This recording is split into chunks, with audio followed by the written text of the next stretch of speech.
All right, well, welcome everybody to the webinar, Why is it so hard to get people housed in Los Angeles County? Specific challenges for those living with HIV and or substance use and or mental health disorders. I am Kathy Reback, and I am the director of the Combination Prevention Core at UCLA CHIPTS.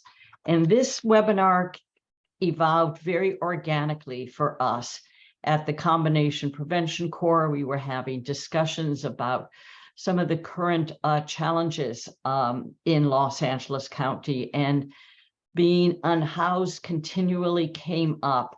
And we first thought we would do a webinar on it, and then the discussions grew and grew and grew, and we are now found ourselves planning 3 webinars. So this is the first of 3. I am very excited about the webinar that we are having today, and particularly excited about the esteemed panelists that are joining us. I am going to now turn the webinar over to Chelsea Shover, who will be moderating today.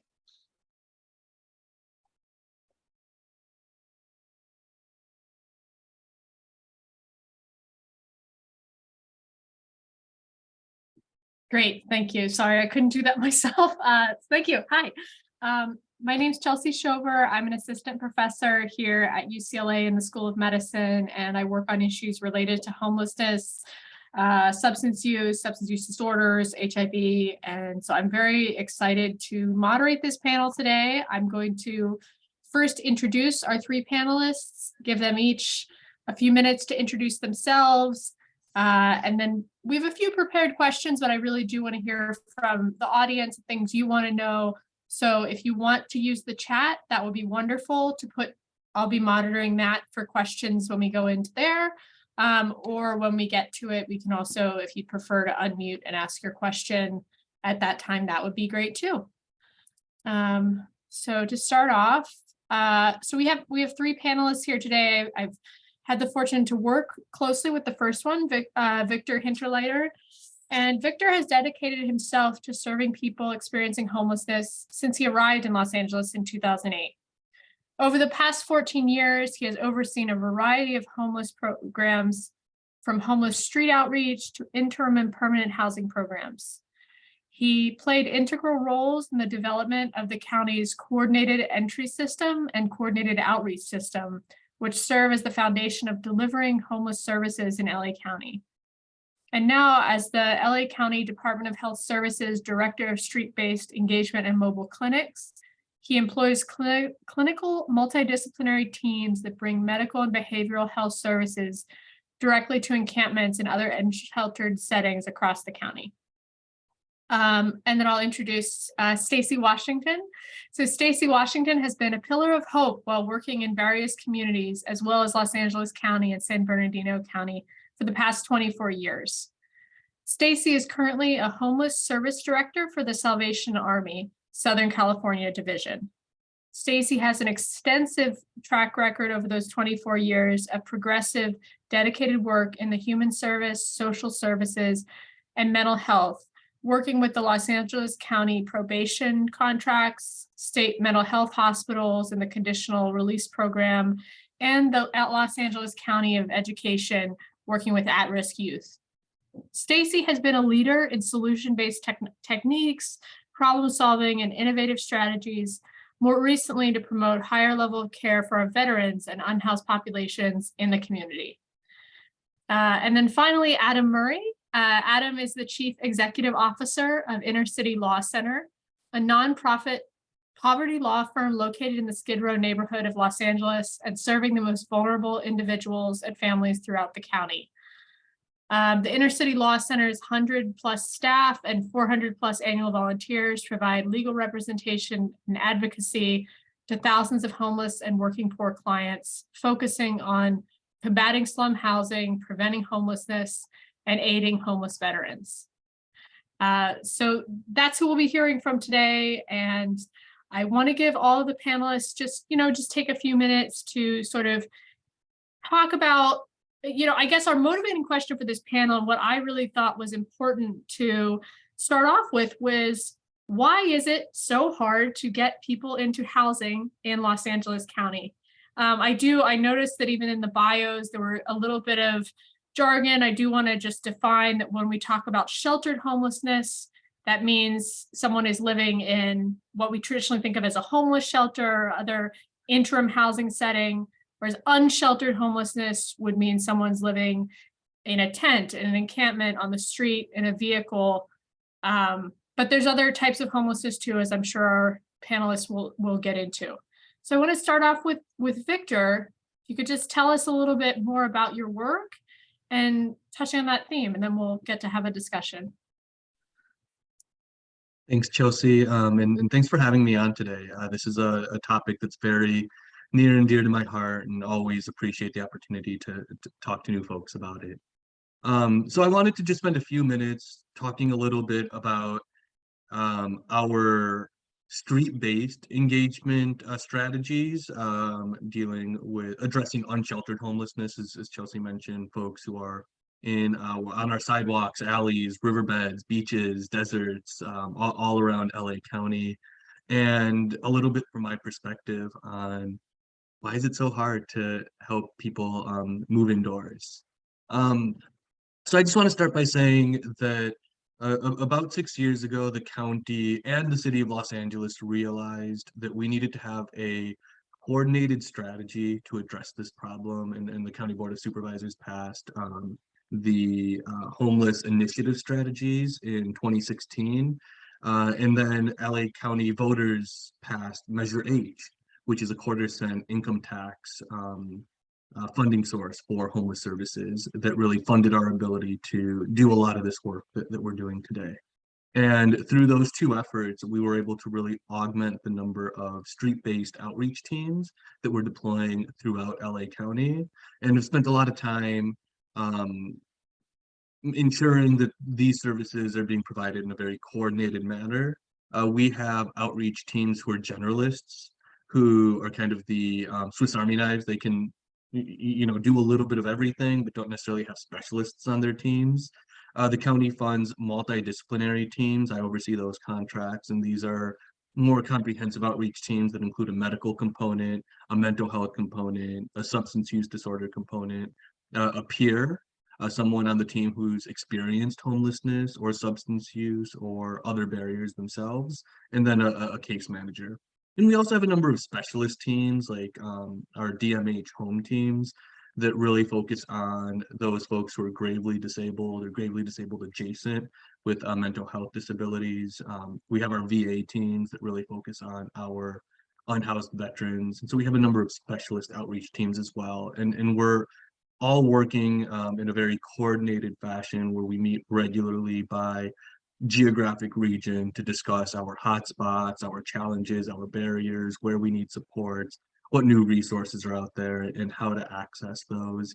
And so we've created a really robust system of street outreach services, and have found that that's really a necessary component of bringing people indoors. It's very, very hard to identify and access different types of resources if you're not inside of the system. It can feel like a really opaque maze to get access to things as simple as general relief or CalFresh benefits, let alone access to the various different types of interim housing programs we have. Different homeless shelters have different geographic or other requirements, criteria to get in, and then certainly to access permanent supportive housing, or the various types of permanent housing that we can get people into. And so we find it really important to bring those outreach workers onto the streets to meet with participants in trauma-informed ways and lower those barriers to access those services.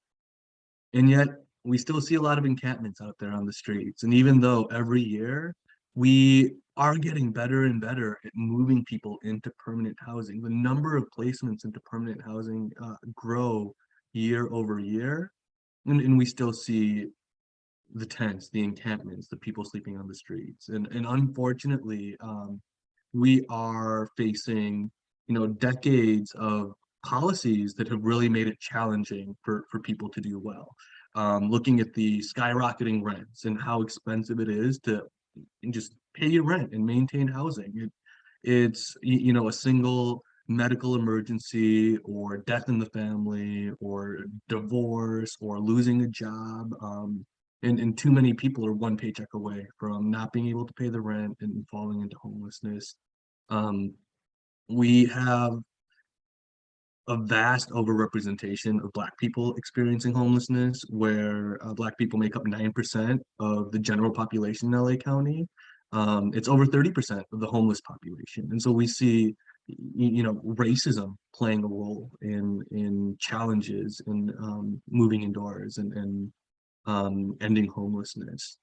Um, One thing that I think that we've done moving us in the right direction is that we've embraced a housing first philosophy here in Los Angeles County, moving away from what traditionally has been more of a continuum of care model, where when I first started working at a shelter, we drug tested. You know, before you could move in, you had to show that you were sober. And if you had mental health issues, you had to show that you were addressing those mental health issues by seeing a clinician to kind of be ready to take that first step to move from an outdoor setting into a shelter setting. And then from a crisis shelter, from an emergency shelter, you had to show that you could follow the rules and meet curfew and save enough money so that we could move you into a transitional housing model where you could stay a little bit longer and get a job and continue to save money. And then finally, eventually, you would be ready, right, for permanent housing. And we'd say, okay, now after years of having to jump through all of these hurdles, here's the key to your own apartment. And now we're saying like that might be a good model for folks who are newly homeless, who don't have a lot of barriers, who really need kind of help to get step by step back into housing. But for the vast majority, and certainly for our chronically homeless, our homeless neighbors who have some additional barriers such as HIV, AIDS, substance use disorders, or mental health issues, that system just wasn't working. And so we moved towards a housing first. You don't need to prove that you've earned your housing, that you're ready for it, that you deserve it. We want to get you into permanent housing as quickly as possible, and we want to have as many different types of permanent housing interventions as possible. So if you have a lot of those barriers to housing and you're really going to need long-term support to remain successful in your housing, we want to connect you to permanent supportive housing that permanently subsidizes your housing, that you will never pay more than what you can afford, 30% of your income, whether that's, you know, a couple $100 on GR or, you know, $800 or $900 on SSI, or you get a job and you increase your income that way. Your rent will never exceed your ability to pay, and you will always have an intensive case management service attached to you. So you'll always have somebody who checks in with you and make sure that you're getting all of the help and the support that you need. And then we have rapid rehousing resources, which is, you know, shorter term rental subsidies where we might pay a percentage of your rent for the first year or 2 years while you get back on your feet, and you can kind of take on that rental cost on your own. And so we have different types of permanent housing interventions that we're trying to match as quickly as possible to people experiencing homelessness, and then right fitting the number of permanent housing resources to the number of interim housing resources. Because if we have a lot of shelter beds, but we don't have any place that our shelter providers can move people into because there's no permanent housing out there available, then we just stagnate. So I know I'm running out of time, and I'll pass it over to Stacy to talk a little bit more about our interim housing programs.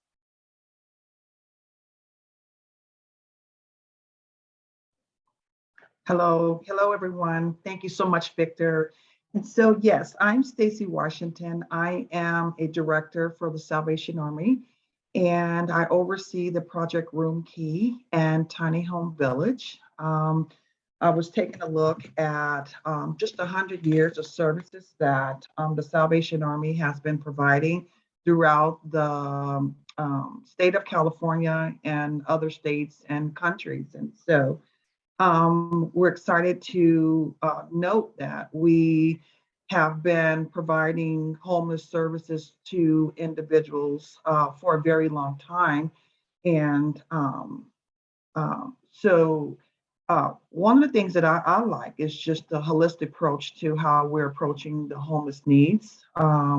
We provide support to the LGBTQ individuals. We have quite a few of homeless shelters. We have food pantries. We provide rental and utility assistance, life skills to escape poverty, rehabilitation, job skills training, after school program, and programs for veterans and support for domestic services.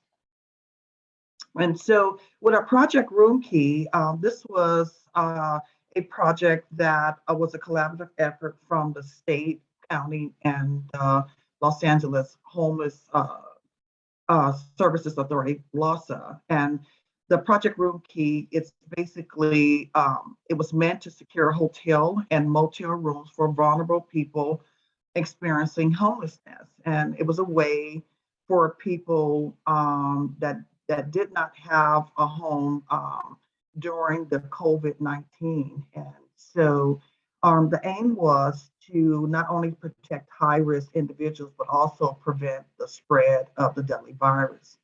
And now that we are at a low and moderate rate, we are shifting more to providing levels of services to get participants from interim housing to permanent housing solutions. And then we have the Tiny Home Village, which is an innovative, affordable solution to our homeless crisis. And this is unlike traditional shelters and affordable housing projects. It takes a short time to build.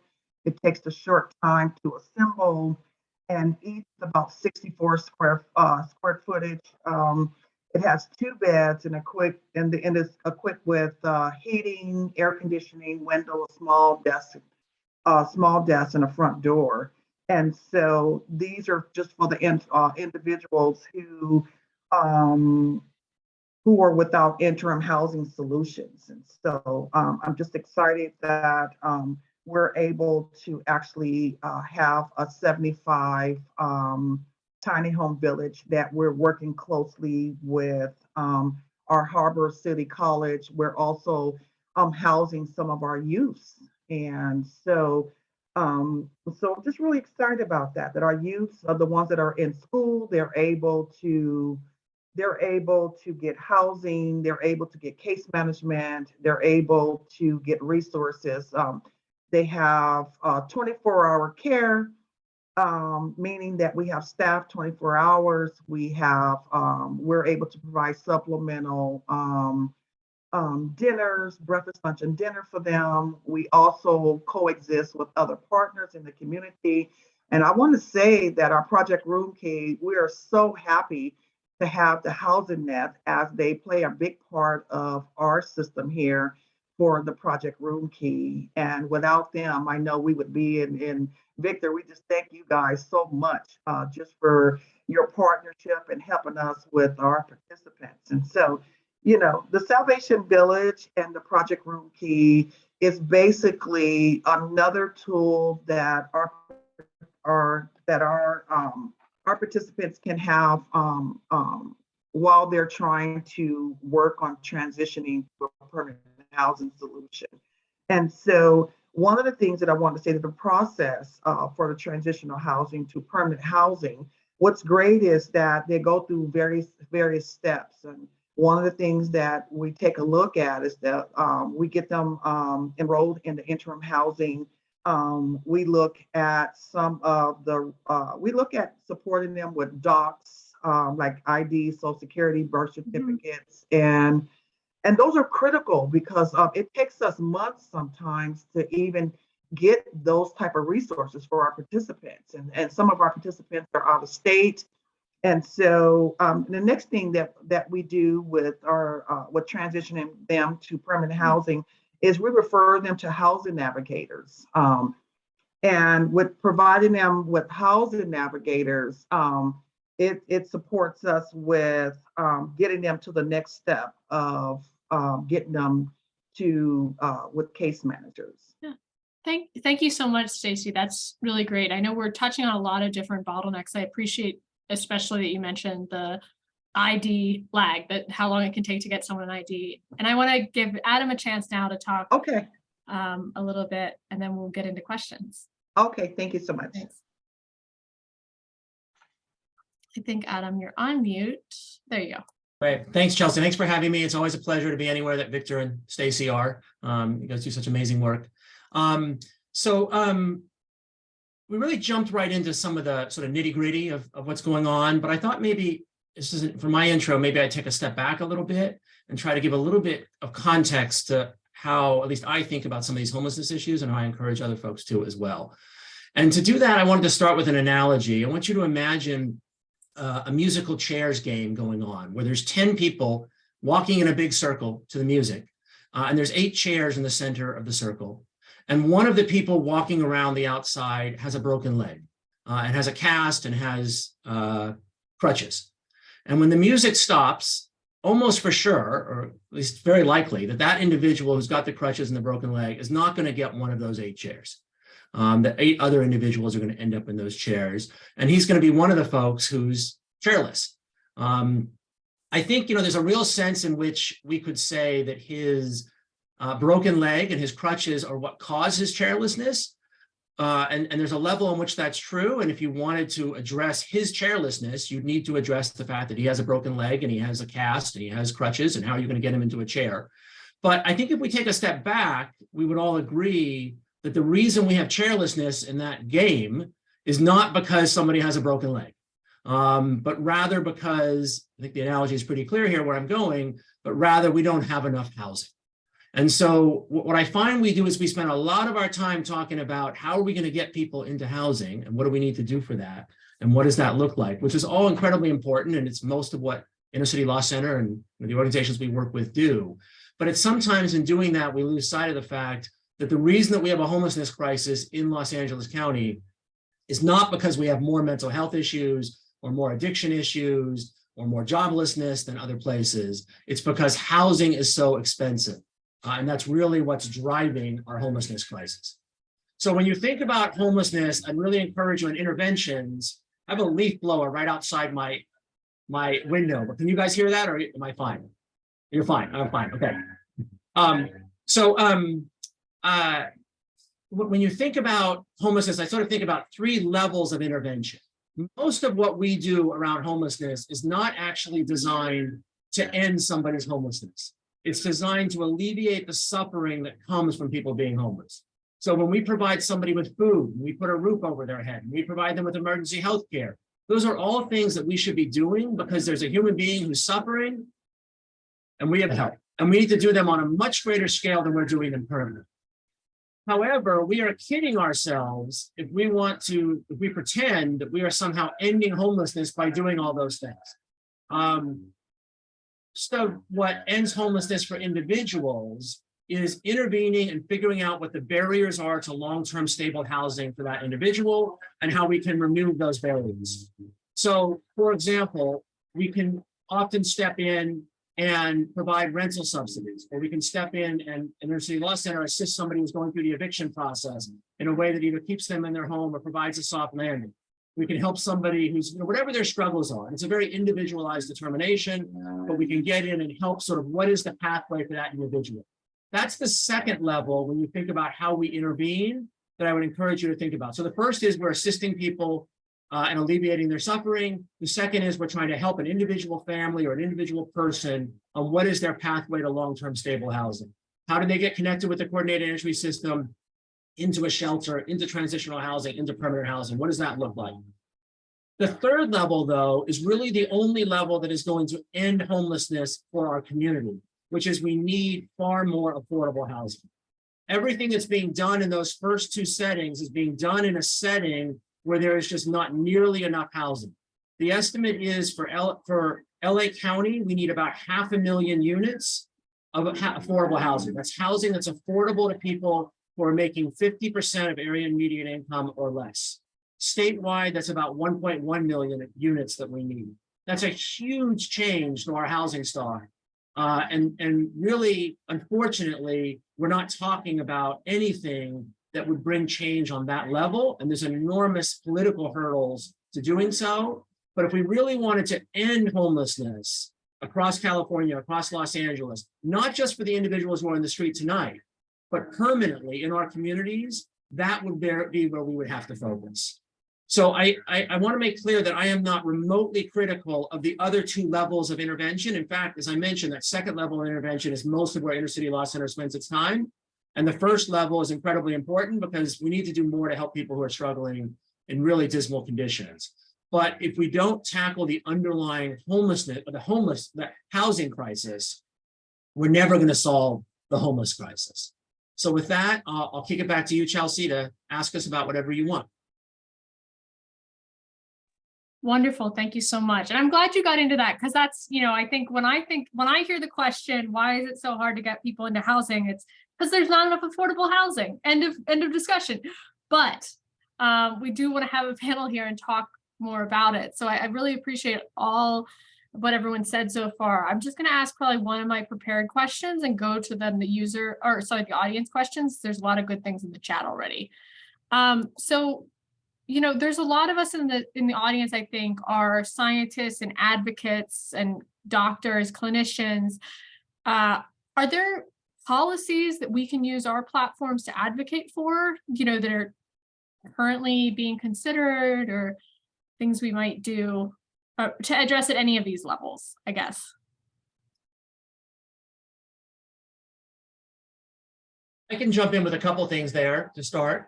There were a number of protections that were put in place for individual tenants during the COVID crisis that made it harder to kick people out of their homes and more likely people could stay in their homes. And most of those protections have either expired or are coming up for expiration. And there's active conversations at both the city and county level about to what degree some of those protections should be continued. I think an area we do not put nearly enough emphasis on is preventing homelessness before it happens. It is sometimes hard to target the families or the individuals who are most likely to become homeless, but to the extent we can identify them, it is far more effective, far cheaper, far more humane to help keep that family in their home rather than have them end up on the streets or in a shelter and then have to deal with it from there.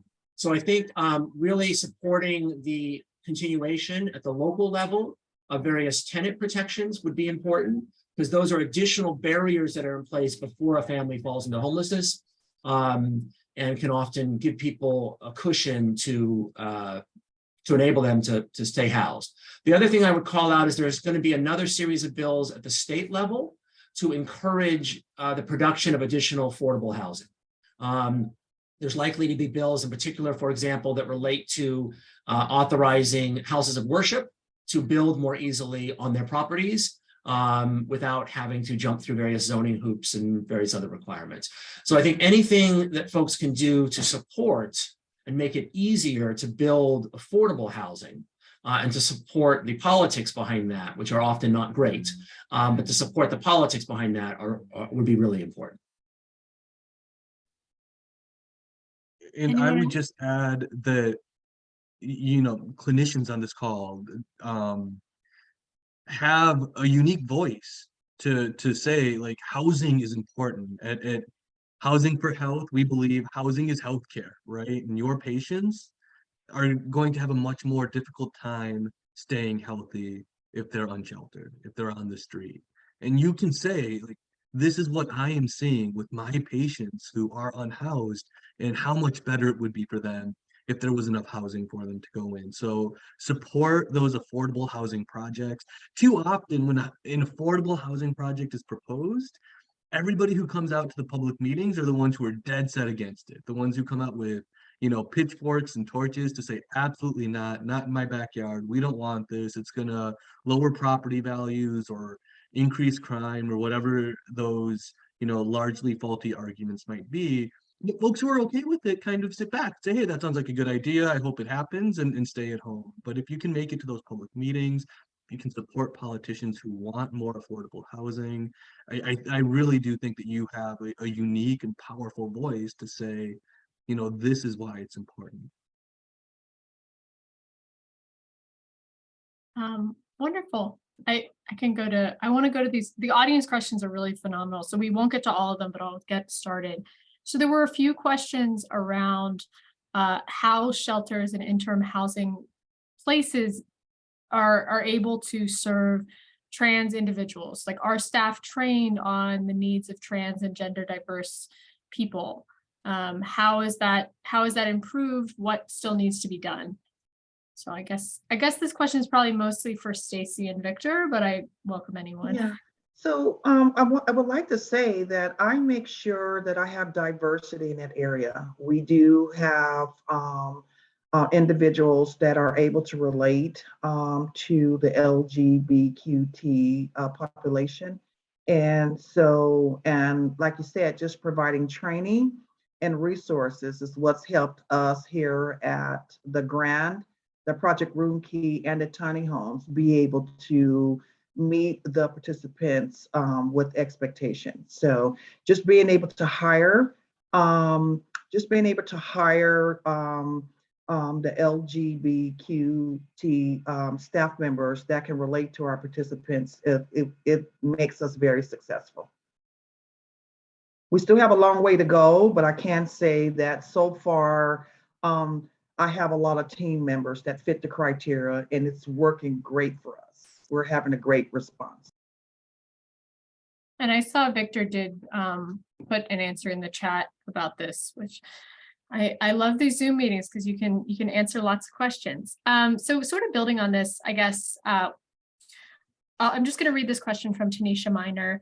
We're in need of other housing resources outside of permanent supportive housing for individuals who are undocumented with zero income. Often this population experiences times when they are no longer apartment ready due to their mental or physical health, and there are no programs that will assist with these ongoing barriers, especially my clients who are living with HIV/AIDS. Yes, that's correct.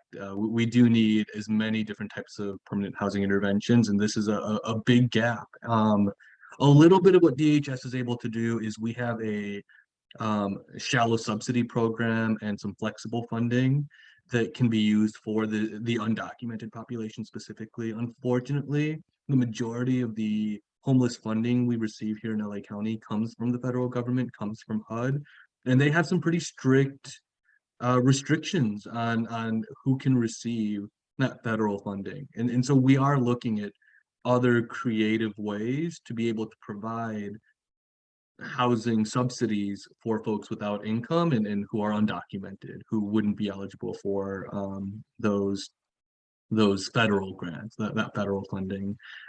It's not enough, right?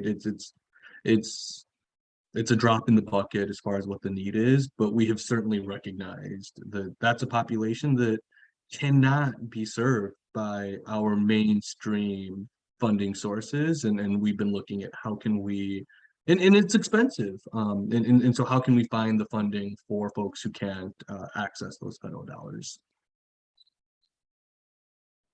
Okay, and then I see that Todd Stevens would like to unmute to ask a question, so that is fine. Let me just, sorry, I realize I have to unmute you.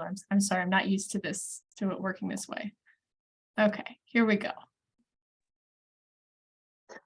Good afternoon. My name's Todd Stevens. I'm a social worker by trade. I'm manager of medical care coordination here at AIDS Healthcare Foundation. We work specifically with HIV/AIDS population. And my question is, because I've worked with unhoused for many, many years, and it just seems to be getting progressively worse in LA, in the LA area. I've worked for 20 years in this arena.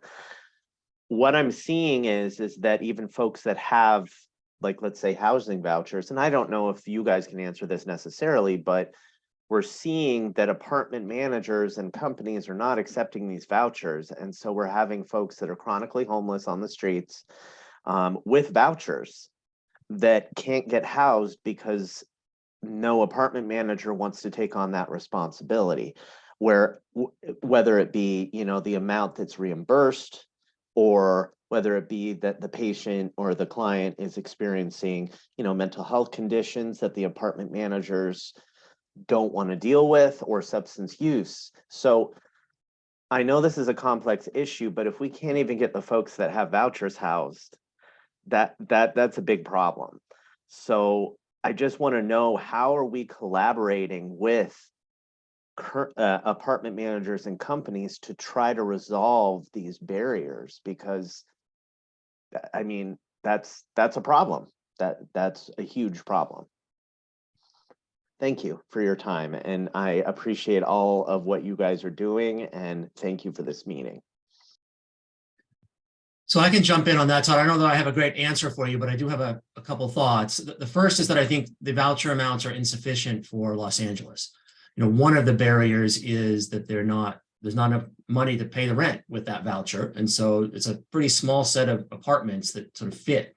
And those are, you know, to a large extent, federal vouchers and sent by federal processes, although there is some stuff that's being looked at the local level to try to supplement some of them in various ways and do some of that stuff. But that's the first point I would make. The second is that it is actually illegal, and not a lot of folks realize this, but illegal now in the state of California to discriminate against somebody and not rent to them because they are a voucher holder.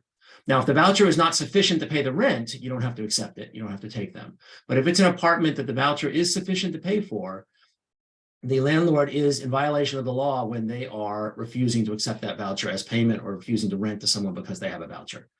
This is unfortunately not known and not enforced. And we're actually looking at doing some sort of high profile enforcement. It's something that we are going to encourage the new city attorney to focus on, because I think people are just unaware. I mean, you can go on Craigslist and find people who say, don't take Section 8. That is not allowed in California at this point. So, you know, it's easy to say it's the law, and it's another thing to have it actually be implemented. But it is against the law for folks to be discriminating in the way you're describing. Yeah, this is Todd again, if I may. I totally hear that, and that is absolutely true, and something that I have told patients myself, clients myself, but they don't have the financial resources to fight it legally. So it's really kind of a moot point in some respects. So what are we telling HUD though? Because I agree with you, the reimbursement rate is way too low.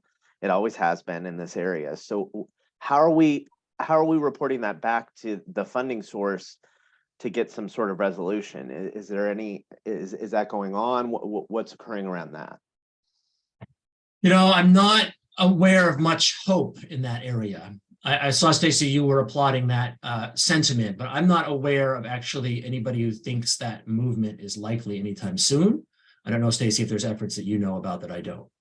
Well, what's happened is that as I'm working closely with HUD here at the Project Room Key, they're at the table right now, taking a look at some of the barriers that the participants are experiencing. And one of the things is the credit issues that someone had mentioned earlier, and just the amount of units that the participants do not qualify, even with having the EHV. So there are some talks around how we could, how HUD could come in with HACLA and LASA and the city to see how they're able to work around. With the Project Room Key, I think that we had a budget, whereas we were supporting the management companies and independent homeowners, with giving them additional funds to be able to at least consider housing and accepting the EHV until we're able to look at what's that's going to look like. Because I can't tell you here, with having close to 800 people, we had a lot of the same barriers of individuals not having enough money to even qualify for it. So I was applauding you because I felt that what you were describing and disclosing, it's so true. And another thing that I would add is that that's so hard, right? When one of our participants receives a housing voucher, whether it's Section 8 or an emergency housing voucher, and case managers, outreach workers are not realtors, are not real estate agents. And so, you know, aren't necessarily equipped with the skill set to go and negotiate with the landlord on, you know, here are the benefits that you receive from accepting a housing voucher. So in our system, we started funding housing navigators who are supposed to have that like skill set of being able to work in trauma-informed ways with people experiencing homelessness, but then also who understand how to navigate kind of that process of working with landlords and connecting people with leases. And you know, I have also heard that part of the reason that San Diego, in addition to being able to set their voucher prices at a much more localized level that actually is paying the landlords more. Another reason that we haven't been as successful as they have with emergency housing vouchers is because we largely identified a lot of our landlords willing to work with Section 8 vouchers before emergency housing vouchers came online, and they had been they've accepted a lot of our Section 8 holders, but when we got this flood of new short-term vouchers, it was really hard to kind of identify a new pool of landlords who would work with this voucher that's like a little bit shorter term that comes with the fewer resources attached to that new tenant. And so that's been another challenge that we've had to try to navigate around. And I am excited about some high-profile litigation against landlords who are refusing to rent to voucher holders, because at the end of the day, money talks, and I think what is going to work is for landlords to understand that they could get sued if they discriminate against voucher holders, and that's not acceptable, and we won't stand for it here in LA County. And one of the things too is that I've noticed here at my site is that there's a discriminatory approach to take our unhoused individuals, to take them out into more of take them out to an area where it's less cheap, it's cheaper at sometimes. And that's what I'm seeing, is that a lot of affordability with our emergency housing vouchers is coming from coming in communities that are a distance from the centralized location where they kind of want to live. So more or less taking them more into the valley, out and Antelope Valley area or Victorville area. It's something that they're refusing. That's a great discussion. So one other question in the chat, are there resources for clients to work on fixing their credit so they can be approved for housing for their Section 8 vouchers? And so this person said that that's been a barrier for some of their clients. Well, I will say that we did have funding to support the participants. And so with the participants, with supporting them with taking care of their credit issues. And so right now, I'm not sure if there was any money allocated for the new fiscal year for that, but I do know that we did have, we were able to have some fundings to support the participants with cleaning up their credit. And then what about for, there's a question about families too. So how do these interventions or options look different for families who are unhoused? Like, not just individuals. And this commenter notes that there seems to be a rise in unhoused families.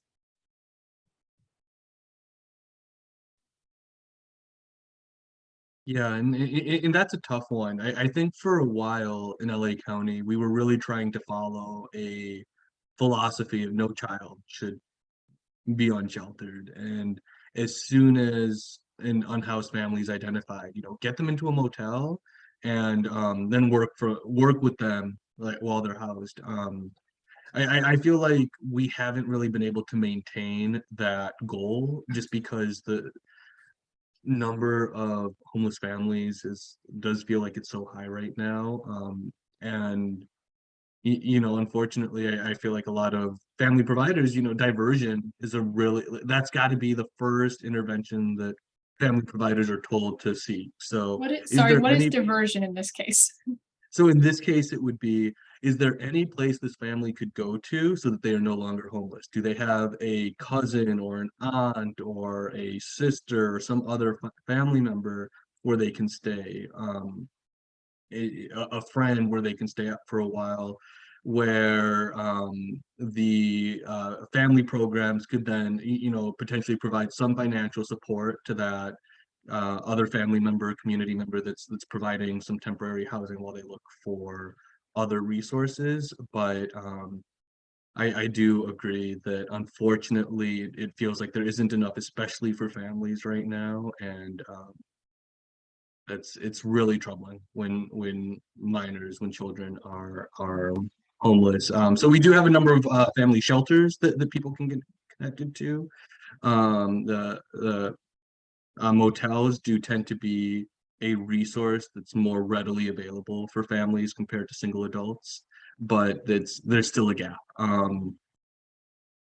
If it's after 5 p.m. and the family has not yet utilized a DPSS motel voucher, the family can call 211 and usually get an emergency motel stay. So that's a trick that we'll sometimes use. If you call before 5, they make you call family shelters. That's what they give you instead. But if you call after 5, they'll almost always get you in a motel for the night. Jumping back to Section 8, I got a follow-up question as a direct message, which is there funding for clients who need application fee assistance for, Section 8 if they're on GR and they can't afford to pay the $50 per application? Yes, so we have resources that the housing navigators have to be able to take care of applications, credit check fees, and the case managers. That's kind of like their roles to be able to provide for that.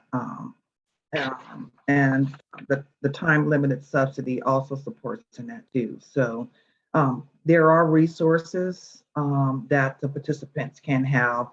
And I think that what happens is that they just really need to work with their case manager and housing navigator before they actually go to a unit viewing.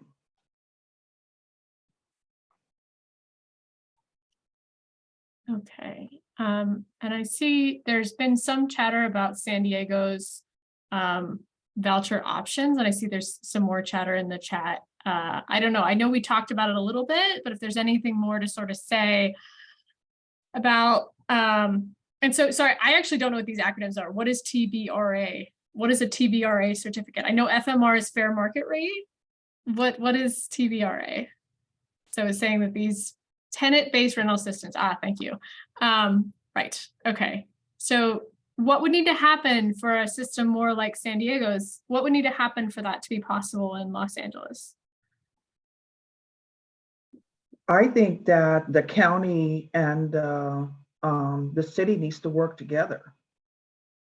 That I just want to say that just having the LA County and the city work together on those measures. And then I see another sort of more of a comment in the chat about as a small building owner, it's dangerous for me to rent to a risky tenant. Why aren't large scale landlords filling this need? I think that's a very fair question because the overhead of large scale landlords can allow for more flexibility than buildings that are single owner occupied. Does anyone have any thoughts on that? I guess I would just respond to that. I saw another comment in there about sort of how do we incentivize, people supporting construction in their neighborhood and like, I guess I would just say, if we're going to solve this, we're all going to have to do a lot more. And so, yes, large landlords need to step up and do stuff. And I get it's scary for small landlords. I mean, that's their one investment property, and the idea of renting it to somebody who's getting a Section 8 voucher may scare folks. First of all, it's the law, so you're required to do it.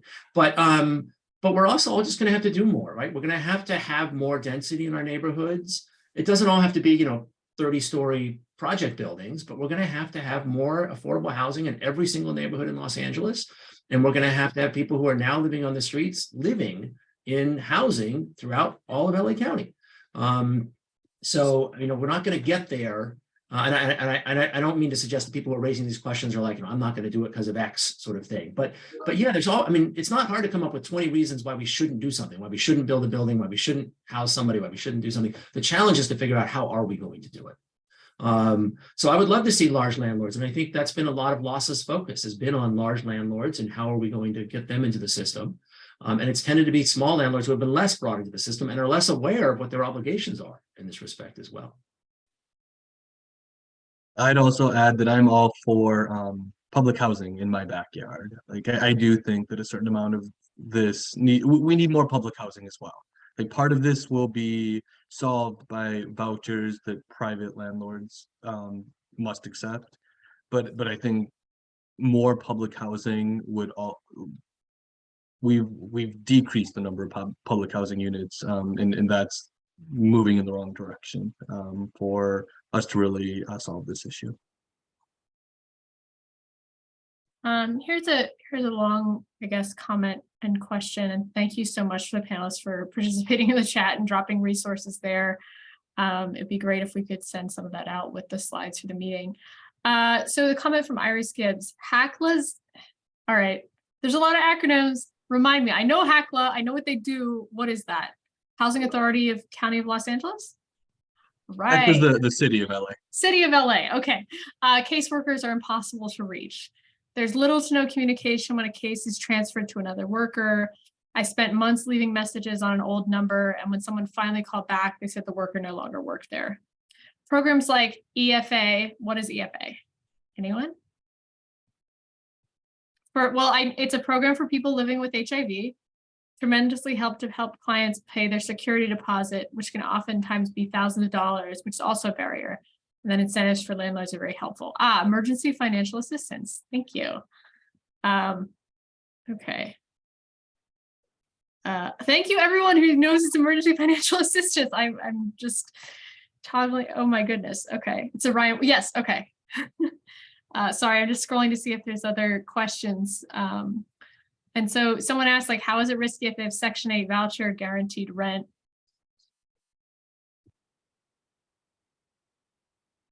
Well, the person who spoke up and felt it was risky could answer that probably better than I can. Somebody said in the chat that the large landlords should take it on instead.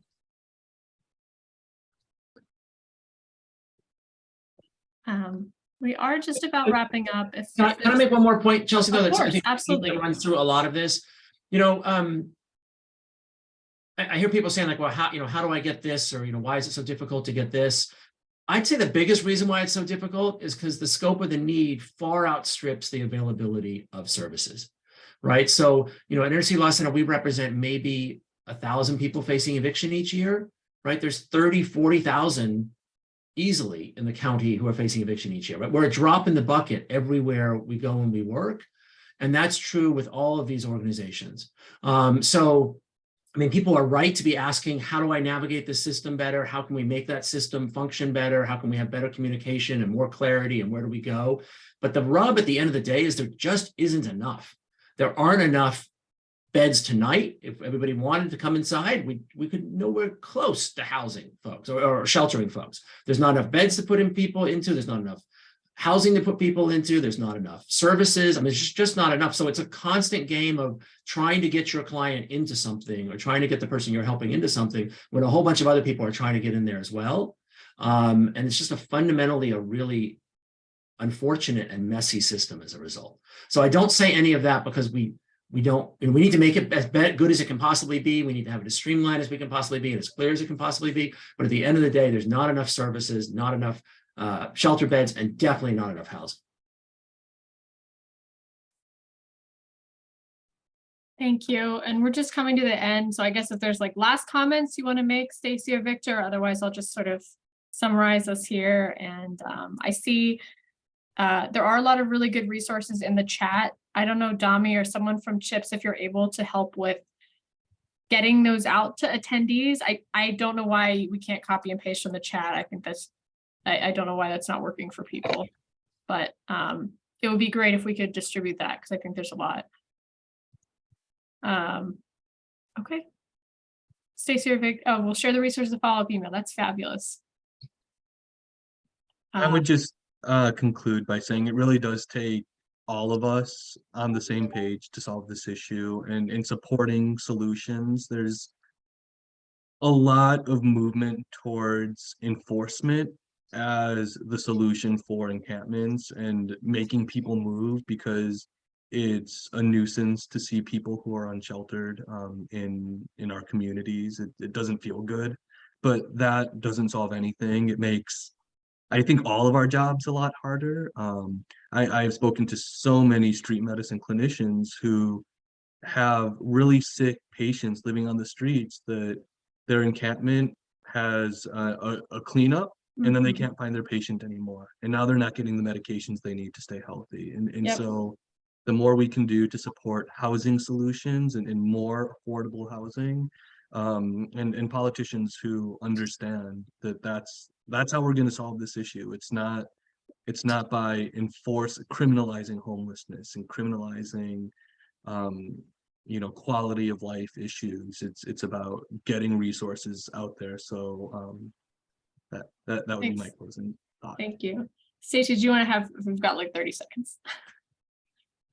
I just wanted to thank everyone, Victor and Adam and Chelsea and Kathy, just for the opportunity. Thank you guys so much, and all the participants. Yeah, well, thank you for being here, and I'll turn it back over to Kathy to close us out.